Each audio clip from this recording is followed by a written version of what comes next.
Imran series लाशों का बाजार पार्ट 4। बैठ जाओ। सिंघी ने कुर्सी की तरफ इशारा करके कहा। इमरान बैठ गया।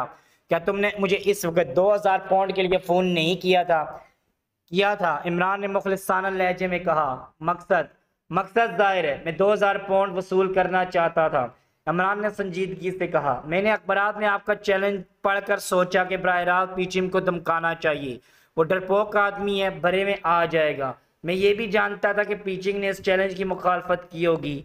तुम सब कुछ जानते थे भतीजे, मगर ये बताओ ये चैलेंज किसने शाया कराया था? क्या इमरान उछल कर खड़ा हो गया। क्या वो चैलेंज यानी कि आप मैं नहीं समझा?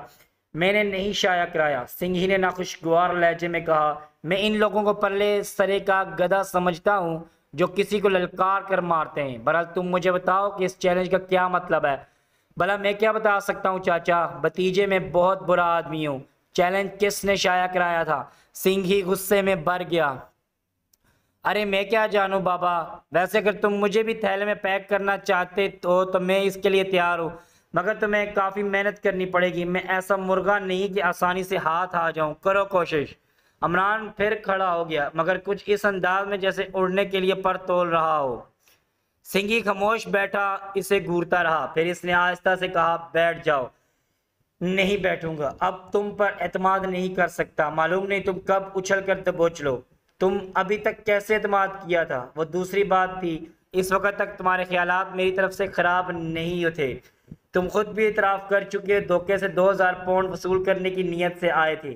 अगर मैं इतराफ ना करता तो मैं मालूम कैसे होता? अगर इतराफ ना करना चाहता तो तुम्हारे फरिश्ते भी ना करवा सकते थे। यकीनन मैंने गलती की थी, इस पर मुझे अफसोस है। तुमने चैलेंज नहीं शाया कराया था। अरे चाचा मेरी जान, तुम कैसी बातें कर रहे? मुझे क्या पड़ी है ख्वामखा?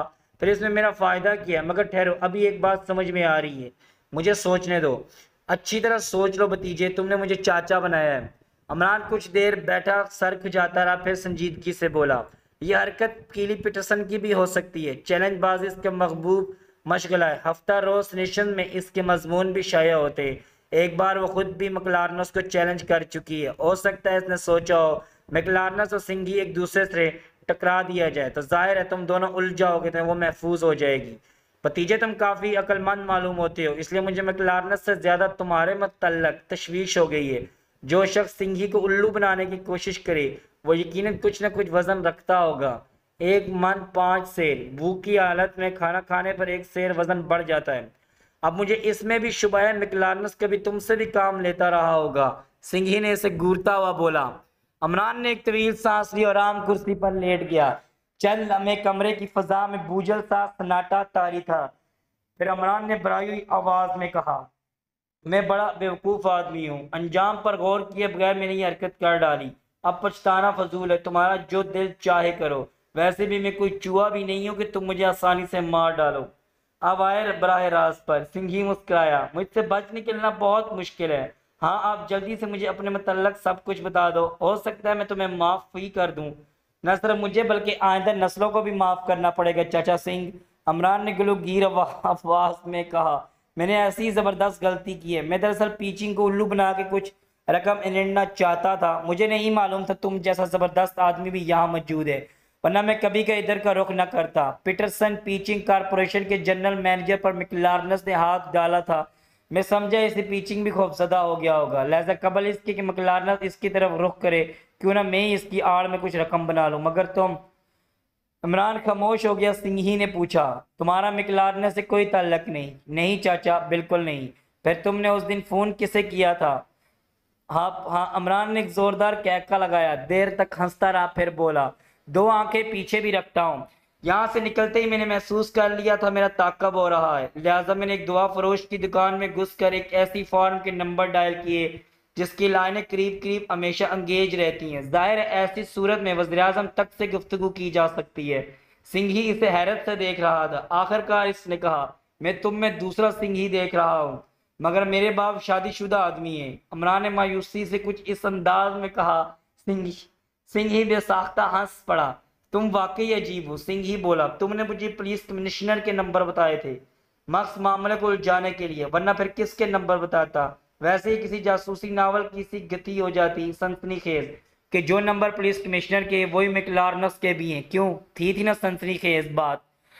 हूँ। सिंघी इसे फिर शुबे की नजर से देखने लगा। चंद लम्हों के बाद वो एक दूसरे की आंखों में देखते रहे। फिर सिंघी बोला, मैक्लार्नस से सारा लंदन थरथराता है, तुमने आखिर इसका रास्ता काटने की जुर्रत कैसे की? सुनो चाचा सिंह, मैक्लार्नस जब पैदा हुआ होगा तो इसकी हैसियत एक हकीर गोश्त के लोथड़े से ज्यादा ना रही होगी, लेकिन आज वो मैक्लार्नस है। जरूरी नहीं कि मैं इस गोश्त के लोथड़े से खौफजदा हो जाऊं। अरे वो तो कुछ भी नहीं है। मैं तुम्हें चैलेंज करता हूँ, आ जाओ सामने, दो दो हाथ हो जाएं। तुम ये भी ना समझना मैं तुम्हारी हिस्ट्री से वाकिफ नहीं हूँ। मैं जानता हूँ तुम इंतहाई खतरनाक आदमी हो। करोगे दो दो हाथ? सिंघी मुस्कुरा कर बोला, हर तरह तैयार हूँ। अच्छा तो निकालो रिवॉल्वर। मैं रिवॉल्वर नहीं रखता, मुझसे ले लो। सिंघी ने जेब से रिवॉल्वर निकाल के इसकी गोद में फेंक दिया। इसे अच्छी तरह परख लो, पूरे राउंड्स मौजूद हैं। इमरान ने चरखी खोल कर देखी। कारतूसों की तरफ से मुतमईन हो जाने के बाद खड़ा हो गया। कमरे के दूसरे सिरे पर सिंघी मौजूद था। फायर करो, सिंघी ने कहा, मगर तुम खाली हाथ हो। परवाह मत करो, जितनी तेजी से फायर कर सकते हो करो। अरे यार, अगर इस तरह मर गए तो मुझे बड़ा अफसोस होगा, इमरान ने बसूर कर कहा। मेरा निशाना बुरा नहीं है, चलो फायर करो, मैं मजाक नहीं कर रहा। इमरान ने इसके पैरों पर एक फायर झोंक दिया, लेकिन गोली दीवार से टकराई। सिंघी इससे शायद 3 फुट के फासले पर खड़ा मुस्कुरा रहा था। यूं ही नहीं, पे दर पे गोलियां चलाओ, मुझे संभलने का मौका मत दो। इमरान ने बड़ी तेजी से सारे राउंड खत्म कर दिए। सिंघी के पैर जमीन पर लगते ही नहीं मालूम हो रहे थे। वो किसी ऐसे बंदर की तरह उछल कूद कर रहा था जिस पर चंद शरीर बच्चों ने पथराव कर दिया हो। क्यों भतीजे, क्या ख्याल है? सिंघी ने मुस्कुरा कर पूछा। इसके जिस्म पर कहीं कोई हल्की सी खराश भी नहीं आई थी। सारी गोलियां दीवारों पर पड़ी थी। इमरान का ये आलम था जैसे इसे सख्ता हो गया हो। इसने अपने खुश्क होंठों पर जुबान फेर कर कहा, मैं डर डर कर फायर कर रहा था। कोई परवाह नहीं, दूसरा राउंड चलाओ, इस बार न डर होकर फायर करना। सिंघी ने जवाब दिया। साथ ही इसने इमरान को 6 कारतूस और दिए। इस बार इमरान ने बहुत होशियारी से फायर किए। यही नहीं बल्कि इसकी हरकत और सकनात को भी गौर से देखता रहा, लेकिन सिंघी इस बार भी साफ बच गया। क्या बताऊं? इमरान हाँफता हुआ बोला, हाथ कांप जाते, मैं खुद ही बचा बचा कर फायर करता हूँ। फिर सही, सिंघी बोला। इमरान ने मुख्तलिफ बहानों से सिंघी पर 36 राउंड चलाए, लेकिन सिंघी का बाल बिका नहीं हुआ। और इमरान, शायद वो दुनिया के एक अजीब तरीन आर्ट से न सिर्फ रोशनास हुआ था, बल्कि इसने इसे अच्छी तरह समझ भी लिया था। 36 बार फायर करने का मकसद यही था कि बचाव के पैंतरे जहन नशीन कर सके। इस सलाहियत के मामले में वो अपना जवाब नहीं रखता था।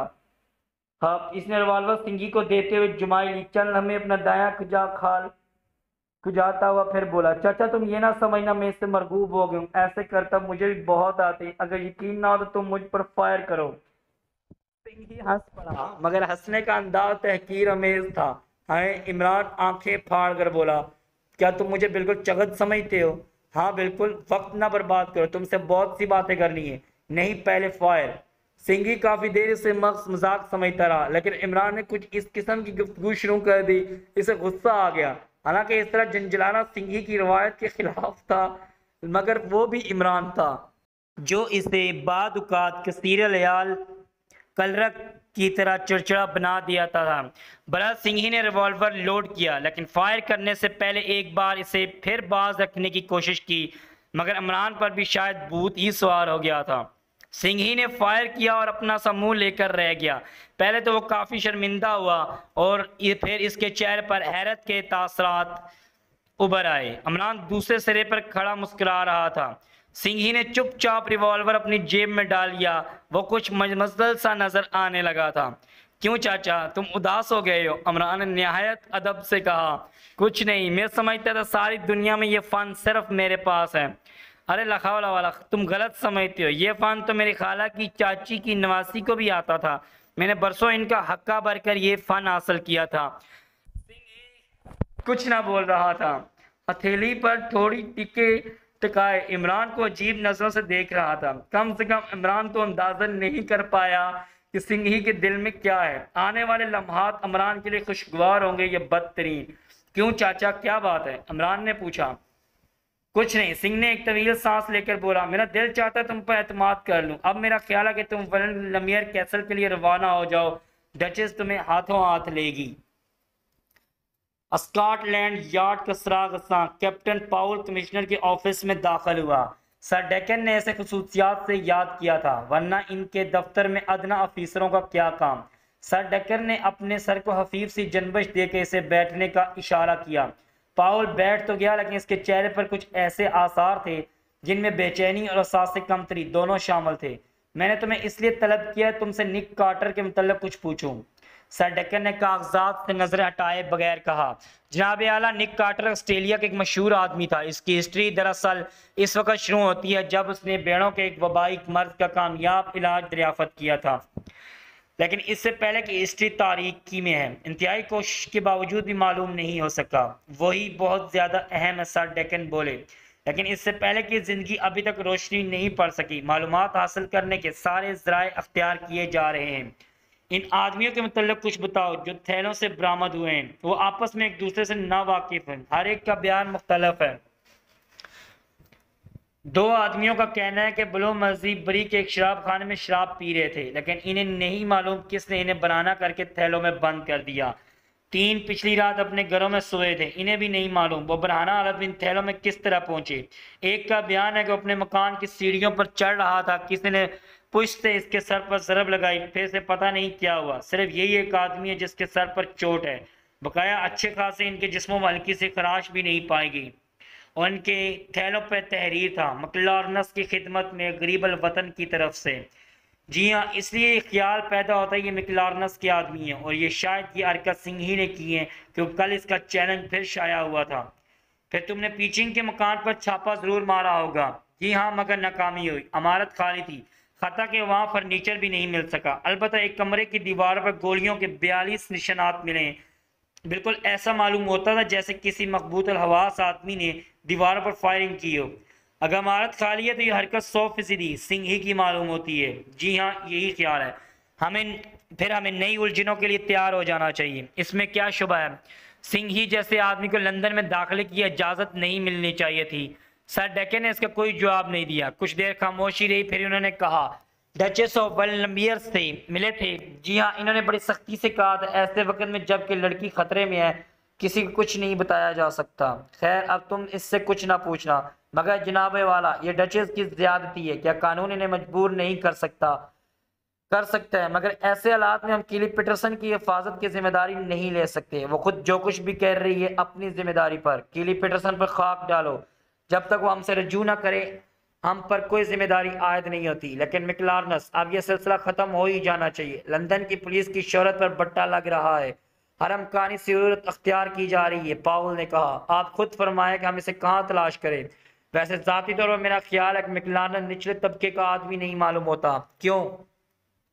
वो 6 आदमी जो बरहाना हालत में बंद मिले थे किसी हैसियत से भी निचले तबके के नहीं हो सकते। इनका शुमार शुरफा में होता है, पढ़े लिखे और बाइज्जत। मुझे इल्म है कि निचले तबके का कोई आदमी ऐसों पर हुकूमत नहीं कर सकता, मगर तो इस वाक़े की नोयत खुद नहीं समझ सके। सर डेकन ने कहा, ठीक है। पावल कुछ सोचता हुआ बोला, मगर फिर इनके इस तरह पाए जाने का मकसद हो सकता है, मेरा ख्याल है कल ही मकलारनस के आदमी सिंही पर चढ़ दौड़े होंगे और सिंही ने इनके साथ ये बर्ताव किया। सर डेकन मुस्कुराए, फिर आगे झुककर आहिस्ता से बोले, ये बेहतरीन मौका है पाउल, अपनी आंखें खुली रखो। सिंही से इसका टकराव हर हाल में हमारे लिए मुफीद होगा। मेरा भी यही ख्याल है। पाउल भी जवाबन मुस्कुराया। वेन लमियर कैसल के शानदार लाइब्रेरी में डचेस बैठी हुई किसी किताब के मुताले में मसरूफ थी। यह बात कतई यकीन के साथ कही जा सकती थी वो किताब कुत्तों की परवरिश और देखभाल से मुतल्लक रही होगी, वरना डचेस को किताबों से दिलचस्पी नहीं थी। दफ्तर एक बटलर तश्तरी में एक लिफाफा रखे हुए अंदर आया। क्या है? डचेस ने किताब से नजर हटाए बगैर पूछा। एक तार है माय लेडी, बटलर ने अदब से जवाब दिया। डचेस ने तार तश्तरी से उठा लिया, वो बेआवाज कदमों से चलता हुआ बाहर निकल गया। डचेस ने लिफाफा चाक करके तार का फॉर्म निकाला और इसे पढ़ने लगी। डचेस ऑफ वेल्डमियर को प्रिंस ऑफ डाम की तरफ से मालूम हो। मैंने काफी गौर और फिक्र के बाद लंदन में ही लैंडी डाक पैदा करने का तरीका सोच लिया है। मेरा दावा यह तरीका 100% कामयाब होगा, इसलिए मैं कल वेल्डमियर कैसल पहुंच रहा हूँ। डचेस ने तार खत्म करके एक तवील सांस ली और छत की तरफ देखने लगी, और उसकी पेशानी पर गहरे तफक्कर की बिना पर सलवटें उभर आई थी। तकरीबन 15 मिनट तक वो इसी तरह बैठी रही, फिर यक बैक हम चौंक पड़ी। दूसरी लम्हे मेज के एक पाए से लगे हुए बटन को बार बार दबा रही थी। ये सिलसिला इस वक्त खत्म हुआ जब डचेस ने किसी के कदमों की आहट सुन ली। एक खुशपोश नौजवान लाइब्रेरी में दाखिल हुआ। दरवाजे पर रुक कर वह एहतरामन थोड़ा सा झुका, फिर सीधा खड़ा हो गया। कल एक मुअज़्ज़ज़ मेहमान आ रहा है, एक मशरकी शहजादा। इसके लिए 3 कमरे मशरकी तर्ज पर सजा दिए जाएं। बेहतर है मुहतरमा, इस कमरे में बेहतरीन किस्म के ईरानी कालीन मौजूद हों। डचेस ने लाइब्रेरी के आखिरी सिरे वाले सब्ज़ रंग के दरवाजे की तरफ इशारा किया। मेज़ की दरवाज़ा खोल कर एक कुंजी निकाली, फिर इसकी तरफ बढ़ाती हुई बोली, कालीनों का इंतखाब तुम खुद करोगे, मुझे तुम्हारी पसंद पर एतमाद है। शुक्रिया माई लेडी। फिर वह तहज़्ज़ुन झुक कर सीधा खड़ा होता हुआ बोला, मगर मेरा कसूर तो मुझे बता दीजिए, मुझे से कौन सी गलती सरजद हुई है कि आप मुझे इस कमरे में भेज रही हैं। डचेस का हाथ दोबारा मेज़ की दराज में रेंग गया। अचानक वहाँ एक पिस्तौल समेत फिर बाहर आ गया, जिसका रुख नौजवान के सीने की तरफ था। तुम वहाँ आराम से रहोगे, डचेस ने इसे घूरते हुए आहिस्ता से कहा, वरना तुम मुझे जानते हो अच्छी तरह माई लेडी। नौजवान के लहजे में बड़ी तलखी थी। चलो, डचेस ने तहकमाना लहजे में कहा। नौजवान चुपचाप सबज दरवाजे की तरफ मुड़ गया। डचेस पिस्तौल लिए इसके पीछे चल रही थी। नौजवान ने दरवाजे में कुंजी लगाई, कफल खोला, चुपचाप अंदर दाखिल हो गया। डचेस ने दरवाज़ा अपनी तरफ करके कुंजी घुमा दी जो कफल में लगी हुई थी। फिर बड़े इत्मीनान से मेज़ की तरफ वापस आई, पिस्तौल मेज़ की दराज में डाल दिया। पहले ही की तरह किताब के मुताले में मशगूल हो गई। डेक्कन हॉल में अभी भी कुछ मेहमान मुकीम थे।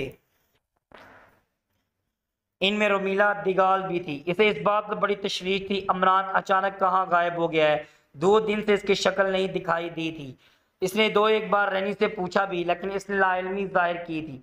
यानी तुम्हें तशवीश भी नहीं है? रोमीला ने हैरत से कहा।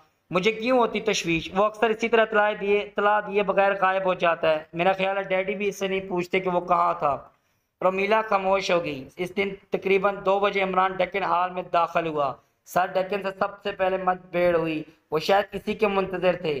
तुम कहाँ से आ रहे हो? सर डेक्कन ने इसे घूरते हुए कहा। ये ना पूछे, मैं इन 6 बरीना आदमियों का हाल अखबार में पढ़कर बेहोश हो गया था। मिकलारनस से जो कुछ गुजरी खुदा जाने। क्या मतलब? जनाब, खेल शुरू हो गया है। मैंने पिंग पोंग के लिए बल्ले से फुटबॉल पर हिट लगा दी है। क्या करूं, गलती हो ही गई थी। सीधी बात करना वरना मैं तुम पर आंसू गैस छड़वा दूंगा। अरे जनाब, बस मजाक ही मजाक में। मुझे क्या मालूम था 6 आदमी बराना करके थैले में ठोंस दिए जाएंगे, वरना मैं कपड़े पहन कर मजाक करता। बात इतनी सी थी कि मैंने सिंगी को छेड़ने के लिए इसकी तरफ से एक चैलेंज शाया करा दिया था। अरे तो वो तुमने शाया कराया था? सर डेक्कन उछल पड़े। जी हाँ, बस गलती हो गई, इमरान ने मगमूम लहजे में कहा। खुदा की पनाह, सर डेक्कन एक तवील सांस लेकर बोले, जानते हैं इसका अंजाम क्या होगा? खुदा जाने, अब तो जो कुछ भी होना था हो चुका। सारा लंदन जहन्नम बन जाएगा। ओ बाप, तब मुझे फौरन पेरिस चला जाना चाहिए। हूँ मगर अब शायद मकलारनस की शामत आ ही गई है। क्यों? इसे 2 कुव्वतों से मुकाबला करना पड़ेगा, पुलिस और सिंघी से। वो यकीनन इनमें से एक का शिकार हो जाएगा। तो गोया मुझे अपना मजाक जारी रखना चाहिए। इमरान चेक कर बोला। तुम? सर डेक्कन मुस्कुराए। मेरी समझ में नहीं आता तुम्हारे जिस्म में किस शैतान की रूह हलवल कर गई है। अरे बाप रे, इमरान ने खौफजदा आवाज में कहा। मैं शैतान से बहुत डरता हूँ। बकवास बंद करो। अब क्या प्रोग्राम है? मैं फिलहाल विंडलमियर कैसल जा रहा हूँ। क्यों? डचेस के कुत्तों की नस्लें बर्बाद करूंगा। मुझे इंग्लैंड में एक लेडी डॉग पैदा करना है, ख्वाह कुछ हो। क्या तुम्हें यकीन है तुम वहां रहकर केली पैटरसन का पता लगा सकोगे? हो सकता है लगा ही लूं, लेकिन डचेस ने इसे पिछले साल से नहीं देखा। ये बात मैंने अभी कुछ देर कबल इसी से फोन पर मालूम की है। यह आपने क्या किया? इमरान ने मायूसाना लहजे में कहा। क्यों? अब नहीं कह सकता मुझे कामयाबी होगी या नहीं। अब वो यकीनन मेरी तरफ से बदगुमान हो जाएगी। मुझे तुम्हारे प्रोग्राम का इल्म नहीं था, सर डेक्कन बोले। इमरान किसी सोच में पड़ गया, फिर थोड़ी देर बाद बोला, परवाह नहीं, देखा जाएगा। बहरहाल मैं जा रहा हूँ। वह अपने कमरे में आया, जरूरी चीजें यकजा करने लगा। इसे आज शाम की गाड़ी से कस्बा विंडलमियर पहुंचना था। इमरान सफर की तैयारी कर ही रहा था, रोमीला आ गई। क्यों, आप कहाँ थे? हनालोलो में। अब विंडलमियर कैसल जा रहा हूँ। वहां से कतबे जनूबी के उड़ूंगा और कतबे जनूब से सीधा मरीख। आप दूसरों का अमक क्यों समझते हैं? आप इतनी चिड़चिड़ी क्यों हैं? मैं कहता मुर्गियां पालिए। मुर्गे पालने से आदमी खुश इखलाक और मतमल मिजाज हो जाता है। रोमीला कुछ कहने ही वाली थे कि इमरान का खुसूसी मुलाजिम अंदर दाखिल हुआ। ये आयरलैंड का बाशिंदा था, उम्र 60 साल के करीब थी, शायद मावतन भी सठिया गया था। इसका सर अंडे के छिलके की तरह शफाफ और चिकना था। आंखें अंदर को धसी हुई थी, धुंधली थी। वो इमरान की तरफ लिफाफा बढ़ाकर पत्थर के बुत की तरह बेहिस्स हरकत हो गया। इमरान ने लिफाफा लेकर बड़े प्यार से इसकी चिकनी खोपड़ी पर हाथ फेरा, लेकिन वो पहले की तरह बेहिस्स हरकत हो गया। इमरान ने लिफाफा चाक किया। यह डचेस ऑफ वेंड लमियर का तार था। इसने याद आफरी पर इमरान के शुक्रिया अदा करते हुए इतला दी, आज वो खुद ही वेंड लमियर से लंदन के लिए रवाना हो जाएगी, क्योंकि यहाँ से एक ज़रूरी काम अंजाम देना है। दफ्तर बूढ़े मुलाजिम ने चूक कर पूछा, क्या अभी हजूर ने मेरे सर पर हाथ फेरा था? नहीं, स्केटिंग कर रहा था तुम्हारे सर पर। वैसे इरादा है इस पर एक टेनिस कोर्ट भी बनवाऊं। जब तुम मर जाओगे तो तुम्हारा सर काट कर। इमरान दीवार से लगे हुए गधों के सरों की तरफ इशारा करके खामोश हो गया। आप हरगिज ऐसा नहीं कर सकते, नौकर रो देने के अंदाज में चीखा। आप एक क्रिश्चियन की लाश की बेरुमती नहीं कर सकते। फिर वो अपने सीने पर हाथों से सलीब का निशान बनाता हुआ कमरे से निकल गया। आज हम लोग शाम की चाय जफरीज में पियेंगे, रोमीला ने कहा। मैं जफरीज को डायनामेट लगाकर उड़ा दूंगा। इमरान बड़ी संजीदगी से बोला, क्यों? जब छत ही ना रह जाएगी फिर क्यों ना मैं सारे लंदन को ही तबाह कर दूं। मैं नहीं समझी ये छत क्यों नहीं रह जाएगी। आज सुबह इबादत के दौरान मुझ पर इंकशाफ हुआ है, ठीक 3:15 पर जिलजिला आएगा और छत गिर जाएगी।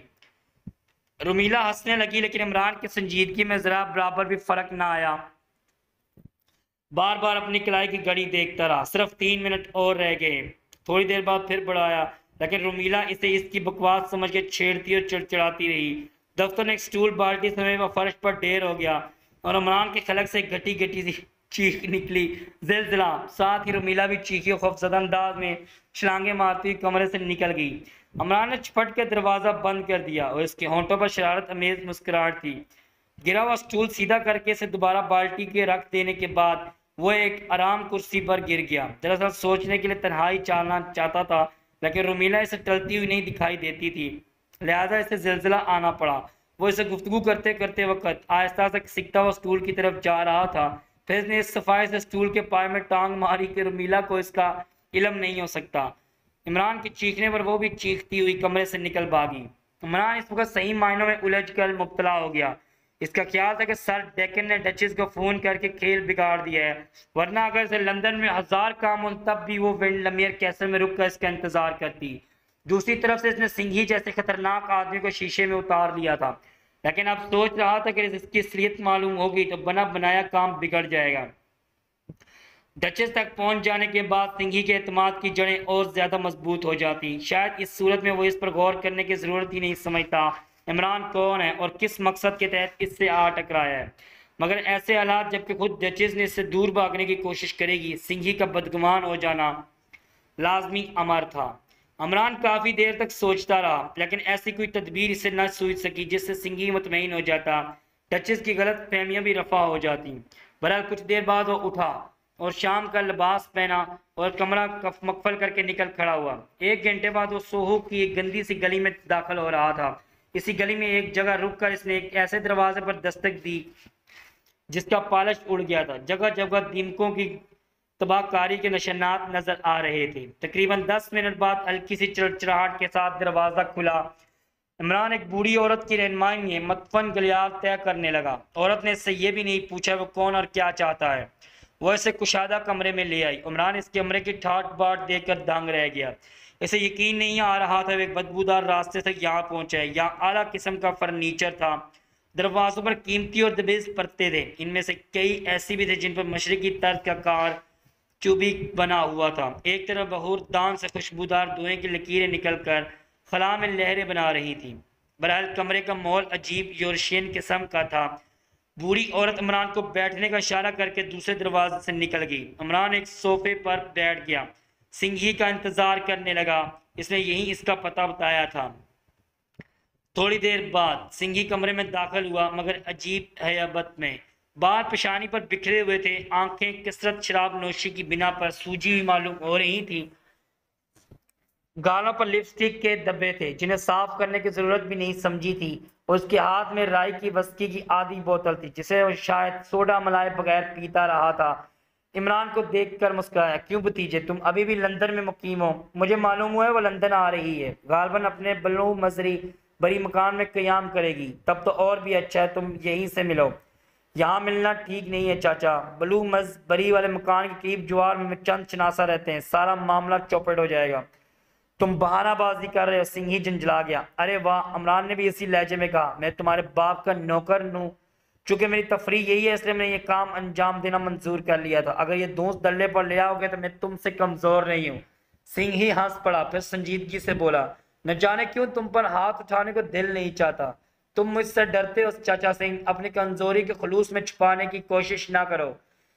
चलो यही सही, मैं तुमसे डरता हूँ फिर कुछ भी नहीं। कब कहता हूँ ना डरो, मगर ये तुम्हारे गालों पर। सिंघी ने रुमाल से अपने गाल साफ करते हुए कहा, काम की बात करो लड़के, वरना सिंघी की सजा तुम्हें खुदकुशी पर मजबूर कर देगी। जो सजा खुदकुशी पर मजबूर कर दे, मंतक एतबार से सजा कहा ही नहीं जा सकता। अचानक सिंघी ने एक ताली बजाई। दूसरे लम्हे दो कवि एकल चीनी अंदर घुस आए। सिंघी ने चीनी जबान से इनसे कुछ कहा और बेताशा इमरान पर चिपट पड़े। इमरान पहले से ही तैयार बैठा हुआ था। वो इतनी सफाई से इनके दरमियान से निकला कि इनके सर एक दूसरे से टकरा कर रह गए। वो गुस्ली अंदाज में बड़बड़ाते हुए दोबारा हमला कर बैठे। इमरान झुकाई देकर न सिर्फ इनकी गिरफ्त से आने से बच गया, बल्कि एक ही पुष्प पर लात भी रसीद कर दी। वो तवाज़न बरकरार ना रख सका। नतीजा वो सिंघी पर जा गिरा। इतनी देर में इमरान ने दूसरे की चीनी की अच्छी खासी मरम्मत कर दी थी। सिंघी अपने ऊपर गिरते चीनी को ठोकर मार कर शायद सख्त सुस्त कह रहा था। सब कुछ होता रहा, लेकिन सिंघी ने इन दोनों की मदद नहीं की। आखिर एक चीनी ने छुरा निकाल लिया। चाचा सिंह, इमरान हंसकर बोला, अगर ये छोरा इन दोनों में से किसी के सीने में उतर गया तो तमाम तर जिम्मेदारी तुम पर होगी। परवाह ना करो, सिंघी ने मुस्कुरा कर कहा, मेरे लिए मंजर बड़ा दिलचस्प है, तुम भी आओ ना। इमरान ने इसे ललकारा। नहीं भतीजे, मैं यहाँ बहुत आराम से हूँ, मेरी तफरी में खलल ना डालो। दूसरी चीनी ने भी छुरा निकाल लिया। दोनों एक साथ इमरान पर हमला हो रहे हुए, लेकिन इनके छुरे मेज पर पड़े क्योंकि इमरान इसी मेज के नीचे जा घुसा था। फिर देखते ही देखते मेज उलट गई, दोनों नहते हो गए। फिर क्या था, इमरान ने वो करतब दिखाई कि सिंघी टूटे फूटे आदमियों की मरम्मत के लिए कारखाने के अमकानात पर गौर करने लगा। दोनों चीनियों के चेहरे लो लोहान हो गए। बस खत्म। दफ्तन सिंघी हाथ उठाकर बोला, अब मेरी बोतल में वस्की के कतरा भी बाकी नहीं रहा, इसलिए ये तफरी खत्म। फिर वो चीनियों से चीनी जबान में कहा, भाग जाओ, लंदन की आब हवा ने तुम्हें सख्त सुस्त और कायल बना दिया है। वो जहां थे वहीं रुक गए। सिंघी ने हाथ हिलाकर इन्हें जाने का इशारा किया। वो चुपचाप कमरे में चले गए। सिंघी इमरान के करीब आकर इसकी पीठ ठोंकता हुआ बोला, शाबाश, तुम वाकई नन्हे मुन्ने सिंघी हो, मैं तुम्हें बहुत कुछ सिखाऊंगा, सारे फनून में ताक कर दूंगा। मकार पहले से ही हो, तुम मुझे पहले आदमी मिले हो जिस पर मेरी मेहनत ज़या नहीं होगी। बेकार बातें खत्म। आप इमरान हाथ उठाकर, अब काम की बातें, वो बहुत देर से करना चाहता हूँ। सिंघी ने जवाब दिया, क्या तुमने कभी किसी निक कार्टर का नाम सुना है? निक कार्टर? क्यों? अगर इस शख्स के सिलसिले में तफ्तीश की जाए तो मुमकिन है हमारी रसाई कीली पीटरसन तक हो जाए। कीली पीटरसन को अलग ही रखो, सिंघी ने कहा, इससे मुझे जरा बराबर भी दिलचस्पी नहीं है। बड़े दिल गुर्दे की औरत, ये मानना पड़ेगा। अगर मुझे कभी इसके वजूद पर यकीन आ सका तो मैं जरूर यकीन मान लूंगा। सिंघी ने बुरा सा मुंह बनाकर कहा, अगर वजूद पर यकीन नहीं तो फिर मुझे डचेस ऑफ वर्ल्ड नंबियर के यहाँ क्यों भेजना चाहते हो? तो तुम्हें ये मालूम है? सिंघी ने हैरत से कहा, मैं क्या नहीं जानता चाचा, मैं ये भी जानता हूँ मैकलार्नर इससे प्रेम करने लगा है और उसकी शादी के बगैर नहीं मानेगा। तुमने शायद अफ्यून खा रखी है। सिंघी बोला, मैं चीनी नहीं हूँ। इमरान ने जवाब दिया। सिंघी किसी सोच में पड़ गया। फिर इसने कहा, निक कार्टर के मतलब तुम क्या कह रहे थे? मेरा ख्याल है कि वह अभी जिंदा है। क्यों, क्या बक रहे हो? साफ साफ कहो। निक कार्टर ऑस्ट्रेलिया का एक बाशिंदा है जिसने भेड़ों के एक वबाई मर्ज का कामयाब इलाज दरियाफ्त किया था। ऑस्ट्रेलिया में वो मर गया था, मगर लंदन में शायद वो जिंदा है। निक कार्टर। सिंह आहिस्ता से बोला, ठहरो, मुझे सोचने दो। खामोश होकर कुछ सोचने लगा। मैंने ये नाम सुना है, ऑस्ट्रेलिया में कहाँ था? सडनी। ओह अच्छा, मैं इसके मुतल्लिक मालूमात हासिल करूंगा। मेरे एक अंग्रेज दोस्त की जिंदगी का बेशतर हिस्सा ऑस्ट्रेलिया में गुजरा है। सडनी में इसका क़याम था। क्या वो ये लंदन में रहता है? हाँ, सर गफील्ड, मौजूदा गफील्ड का चाचा, बड़ा शानदार आदमी है। क्या तुमने इसे कभी देखा है? नहीं, लॉर्ड गफील्ड से मेरी जान पहचान है, वो मुझे मशरकी शहजादे की हैसियत से जानता है। ओहो, तो तुम लंबा फ्रॉड कर रहे हो। सिंघी मुस्कुराया, इसके बगैर मेरा काम नहीं चलता। अब अखराजात बहुत वसी हैं। तुमने रोजाना 100 पाउंड देने का वादा किया था, मगर अभी तक एक ही किस्त मिली है। अब मुझे ठगने का इरादा है, क्यों? खैर इस किस्से को ख़त्म करो। क्या वाकई लॉर्ड गफील्ड तुम्हें पहचानता है अच्छी तरह? इमरान सर हिलाकर बोला। तब फिर तुम्हें डचेस के यहाँ मुलाजमत करना दुरुस्त नहीं है। यही तो मैं कह रहा था, इमरान बोला। वैसे अगर मैं कोशिश करूँ तो डचेस का मेहमान ज़रूर बन सकता हूँ। वो किस तरह? इसी तरह जैसे लॉर्ड गफील्ड से शनासाई पैदा की थी, जैसे डचेस को कुत्तों का खपत है। मैं इससे दरख्वास्त करूंगा, इसके कुत्ते देखना चाहता हूँ, फिर इसमें जाल में फांस लेना मेरा काम है। मुझे तुमसे यही तवक्को है। अच्छा फिर रकम निकालो, मैं इससे शहजादों की तरह मिलना चाहता हूँ। रकम? हाँ रकम मिलेगी, मगर तुम ये ना समझना सिंगी को बेवकूफ़ बनाओगे। अरे तौबा मेरी जान, अरे हब चाचा जान, ये आप कैसी बातें कर रहे हैं? मुझ में इतनी हिम्मत नहीं है कि आपको बेवकूफ़ बना सकूं। चापलूसी की बातें ख़त्म। अमरान ने अपने ओंठ मजबूती से बंद कर लिए। सिंघी ने से कई बड़े नोट निकाल कर दिए। अमरान ने इसी तरह लापरवाही से इन्हें जेब में डाल लिया जैसे वो रकम सिंघी के जिम्मे वाजिबुल अदा ही हो।